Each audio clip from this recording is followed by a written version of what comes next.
बहुत दुर्भाग्यपूर्ण है कि लोकतांत्रिक प्रक्रिया पर प्रश्न उठाना, ईवीएम पर सवाल उठाकर वो अपनी हार को स्वीकार कर रहे हैं।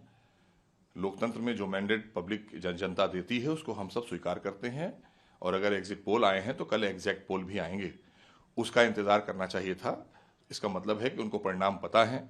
मैंने बार बार आपसे कहा है कि बिना कोई लॉजिक के, अगर आपके पास कोई लॉजिक है तभी जनता आपको मैंडेट देगी। जब आपके पास कोई लॉजिक ही नहीं है तो आपको मैंडेट क्यों दे देगी जनता? ये आप बताइए ना। आप कह रहे हैं हम जीत रहे हैं, अरे क्यों जीत रहे हैं? आप 5 साल दिखाई नहीं दिए हैं सड़कों पर, आप जनता की समस्या सुनने नहीं आए। कोरोना काल में आप खुद क्वारंटीन होकर बैठे हुए थे, आइसोलेशन में चले गए थे।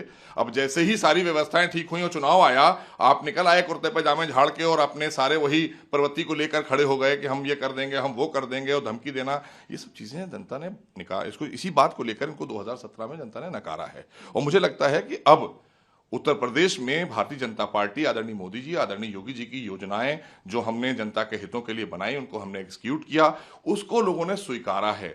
हमने कहा ना कि बड़ी ही आबादी जो हमारी, कहना चाहिए, माताओं बहनों की है, उन्होंने देखा कि एक सुरक्षा का माहौल दिया है आदरणीय योगी जी ने उत्तर प्रदेश के अंदर, कानून व्यवस्था स्थापित करी है। उसी कानून व्यवस्था को फिर से ध्वस्त करने के लिए, फिर से उसके ऊपर प्रहार करने के लिए कल अखिलेश यादव जी ने जो प्रेस कॉन्फ्रेंस की है, इससे माहौल खराब करने का प्रयास किया जा रहा है उत्तर प्रदेश के अंदर, क्योंकि इन्हें पता है कि भारतीय जनता पार्टी प्रचंड बहुमत के साथ सरकार में आ रही है। लिहाजा अब हम क्या करें, तो उसी प्रवृत्ति के तहत इन्होंने कल प्रेस कॉन्फ्रेंस की। बड़ा दुर्भाग्यपूर्ण है देश में लोकतंत्र के लिए कानून व्यवस्था से खिलवाड़ करना।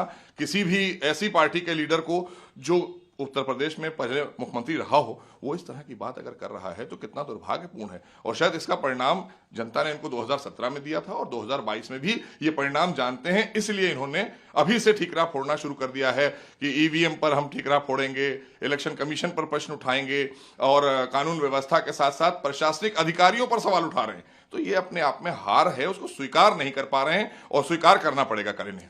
आप ये बताइए कि कभी भी कहीं पर भी जब 2012 में ये जीते थे, क्या टेम्परिंग से जीते थे चुनाव? बताएं ना, आपको मीडिया को बुलाकर प्रेस कॉन्फ्रेंस करके बताएं कि हम टेम्परिंग के, इसका मतलब है इनको पता होगा टेम्परिंग होती है। तो टेम्परिंग करके आप चुनाव जीते थे। वेस्ट बंगाल में टेम्परिंग करके चुनाव जीता गया है, और राज्यों में चुनाव जो जीते गए हैं वहां टेम्परिंग हुई है क्या? आप हमारी पूरी प्रक्रिया पर, और खास करके इलेक्शन कमीशन जैसी संस्था पर आप प्रश्न चिन्ह खड़ा कर रहे हैं, और एक लोकतांत्रिक पार्टी के आप सदस्य हैं, और बातें आपकी जो हैं उसके खिलाफ हैं। आप लोकतंत्र को बचाने की बात कर रहे हैं, लोकतंत्र की हत्या करने आप आए थे। कल आपने प्रेस कॉन्फ्रेंस करके लोकतंत्र की हत्या की है। आपने कहा है अपने कार्यकर्ताओं से कि निकलिए और हम क्रांति लाएंगे। कौन सी क्रांति लाएंगे आप? जब क्रांति लानी थी तब तो आप तो गुंडाराज फैलाए हुए थे उत्तर प्रदेश के अंदर, लोग आपसे पनाह मांग रहे थे। और परिवर्तन के तौर पर जब आदरणीय योगी मोदी जी देश में आए हैं, उसके बाद 17 में लोगों ने उम्मीद के साथ में भारतीय जनता पार्टी को सरकार दी बनाकर, और प्रचंड बहुमत की सरकार दी, और भारतीय जनता पार्टी ने संकल्प जो लिए थे उनके साथ में, प्रतिबद्धता के साथ में काम किया। आदरणीय योगी जी ने कानून व्यवस्था भी स्थापित की, लोगों को सुरक्षा भी दी, नौजवानों को नौकरियां दी, और व्यापारियों को सुरक्षा दी।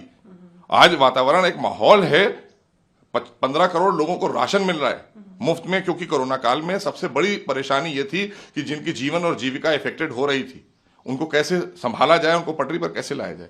तो हमने उनको राशन देने का काम किया है। 15 करोड़ लोगों को मुफ्त राशन दिया जा रहा है। डबल इंजन की सरकार ने काम किया है। आपने किया क्या है जो आप बार बार कह रहे हैं कि हम सत्ता में आएंगे? क्यों आएंगे सत्ता में? हमें यही बात वो बता दें, खाली आपको लोगों को बुलाकर कि हम इसलिए आएंगे सत्ता में। आपने कुछ नहीं किया है। आपने सिर्फ और सिर्फ अपराधियों को महिमा मंडित किया, बलात्कारियों को महिमा मंडित किया, आतंकियों को महिमा मंडित करने का काम किया है। आपको जनता स्वीकार करेगी? कभी नहीं स्वीकार करेगी।